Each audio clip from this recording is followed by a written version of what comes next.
Bienvenue et félicitations dans cette clé numéro 7, la clé chaussettes. Les chaussettes qui sont bien rangées et donc un environnement de travail propice à la concentration. Organisé, bien rangé, bien carré. Ça va commencer par le bureau. Le bureau sera dégagé. Chaque soir, tu vas le vider complètement. Il n'y aura rien sur le bureau, ce qui fait que chaque jour, il sera vide et tu pourras te mettre au travail beaucoup plus simplement. Le principe du minimalisme. L'environnement de travail, c'est aussi l'environnement sonore. Et là, des études le prouvent, donc je te demande de me croire dans ce que je vais te dire. On peut travailler en musique, mais il ne faut pas de musique avec des paroles. Tu le veuilles ou non, s'il y a des paroles, inconsciemment, ton cerveau va chercher à comprendre. Donc ok pour la musique, mais de la musique sans paroles. Ça peut être de la musique classique, ou ça peut être de la musique qui est spécialement étudiée pour stimuler le cerveau. C'est la musique binaurale, donc tu en trouveras sur YouTube.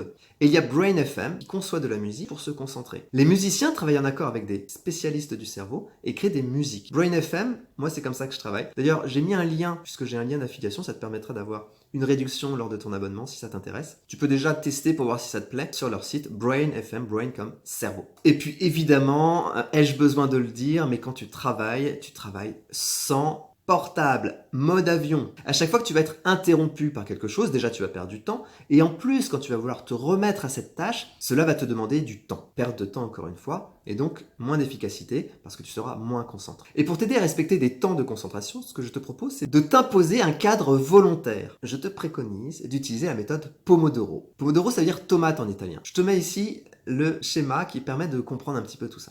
Ce scientifique italien, après plusieurs études, a constaté que 25 minutes, c'était la durée optimale de concentration. Donc on part sur 25 minutes, tu peux l'adapter. Partons sur 25 minutes. Tu vas te dire pendant 25 minutes, je vais être focus, concentration intense sur une tâche. Rien ne me détourne de cette tâche, d'où le mode avion. Et donc, pendant ces 25 minutes, tu prends un minuteur. Lui avait pris ce minuteur-là, c'est pour ça qu'il avait appelé la méthode Pomodoro. Moi, je te conseille de prendre un minuteur, t'en trouveras très facilement. Pas celui de ton téléphone, sinon tu vas encore être tenté de le prendre. Donc un minuteur avec un compte à rebours. Pas un chronomètre, mais un compte à rebours. Le temps découle. Tu as 25 minutes et il faut que tu utilises un maximum ces 25 minutes pour être efficace. Pas d'interruption pendant 25 minutes. Ensuite, ça va sonner. Quand ça sonne, tu t'arrêtes tout de suite. Surtout, il faut que tu t'arrêtes. Tu vas te forcer à prendre une pause. Tu forces ton cerveau. Parce que c'est comme ça que le cerveau fonctionne intensément. Ensuite, la pause. Pendant cette pause, inconsciemment, tu vas continuer à réfléchir et tu vas débloquer des choses. C'est le fameux « Ah oui, j'ai compris » quand tu es sous la douche, par exemple. Et donc, 5 minutes de pause. 5 minutes de pause, pas sur le téléphone. Le téléphone, tu le feras peut-être après, 1 heure ou 2 heures après.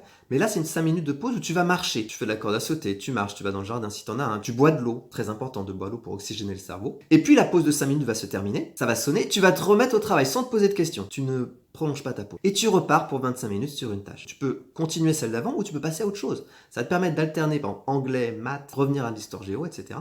Et donc, tu auras fait en 1 heure 2 séances Pomodoro, 2 matières par exemple. Et tu auras avancé. Tu vois, tu avances tes pions comme ça, un petit peu comme une tentacule, plutôt que d'être monotâche. C'est une méthode qu'il faut tenter. Tenter, et surtout, pour qu'elle marche, il faut te contraindre à arrêter quand ça sonne. Tu vas avoir envie de continuer, c'est normal, t'es concentré, t'es sur un truc, mais dis-toi que ton cerveau comprendra mieux. Fais confiance aux études scientifiques qui ont étudié le fonctionnement du cerveau. Inconsciemment, c'est comme ça que ça marche. Ça te permettra de faire en plus des répétitions espacées, comme on le disait dans la clé numéro 3 des Rapetou. Donc 25, 5, 25, 5, 25. Quand tu as fait 4 séances Pomodoro, tu peux te faire une pause plus longue. Là, par exemple, tu peux utiliser ton téléphone. Pendant 2 heures, ça fait 4 séances Pomodoro. Essaye, je te promets que ça change la vie, tu seras beaucoup plus efficace, tu travailleras moins, mais mieux. Voilà, c'était la clé numéro 7, la clé des chaussettes qui te disent de avoir un environnement organisé, minimaliste pour pouvoir rester focus, Pomodoro, musique binaurale et mode avion évidemment pour ne pas être interrompu quand tu es concentré sur une tâche.